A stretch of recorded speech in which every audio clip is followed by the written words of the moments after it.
നടൻ ആസിഫ് അലിയെ പുരസ്കാര വിതരണ ചടങ്ങിൽ അപമാനിച്ച സംഗീത സംവിധായകൻ രമേശ് നാരായണന്റെ പ്രവൃത്തിയിൽ വ്യാപക വിമർശനമുയരുകയാണ്. രമേശ് നാരായണനെ വിമർശിച്ചുകൊണ്ട് സിനിമാ മേഖലയിൽ നിന്നുൾപ്പെടെ നിരവധി പേരാണ് രംഗത്തെത്തിയത്.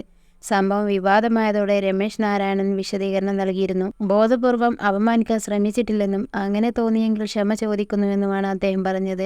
എന്നാൽ ഇതുകൊണ്ടൊന്നും പരസ്യമായി അപമാനിച്ചതിലെ പ്രതിഷേധങ്ങൾ നിലക്കുന്നില്ല. ഈ അല്പത്തം കാട്ടിയ രമേശ് നാരായണൻ എന്ന മുതിർന്ന സംഗീതജ്ഞനോട് സഹതാപം മാത്രമാണുള്ളതെന്ന് നടൻ ശ്രീകാന്ത് മുരളി സമൂഹ മാധ്യമത്തിലൂടെ പറഞ്ഞു. ഞാൻ ദൃക്സാക്ഷിയാണ്.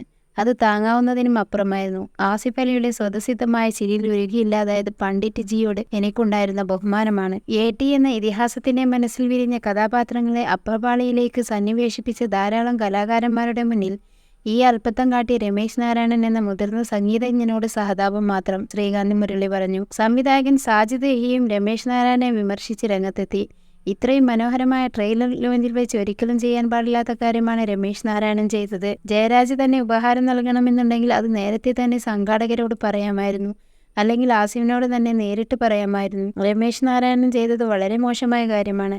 എത്ര വലിയ കലാകാരനായാലും ചില മാന്യതകൾ കാത്തുസൂക്ഷിക്കുന്നത് കൊണ്ട് കഴിവിനോ അനുഭവ പരിചയത്തിനോ ഒരു കോട്ടവും തട്ടില്ല. സാജിദ് യഹിയെ ചൂണ്ടിക്കാട്ടി. ശാരീരിക പ്രശ്നങ്ങളുണ്ടായിട്ടും അത് അവഗണിച്ചാണ് ആസിഫ് അലി ട്രെയിലർ ലോഞ്ചിൽ പങ്കെടുത്തതെന്ന് നിർമ്മാതാവ് ഷിപ്പുജി സുശീലൻ പറഞ്ഞു. ആസിഫെ, നിങ്ങൾ എങ്ങും അപമാനിക്കപ്പെട്ടില്ല. അഹങ്കാരത്തിനും പുച്ഛത്തിനും ദാർഷ്ട്യത്തിനും കാപട്യത്തിനും പണ്ഡിറ്റ് നേടിയവനാണ് നിങ്ങളുടെ പുഞ്ചിരിയാലും ജനങ്ങളാലും അപമാനം നേരിട്ടത്. സഹപ്രവർത്തനോട് ഇങ്ങനെ പെരുമാറുന്ന സംഗീത പണ്ഡിറ്റ് മറ്റുള്ളവരോട് എങ്ങനെയാവും പെരുമാറുക?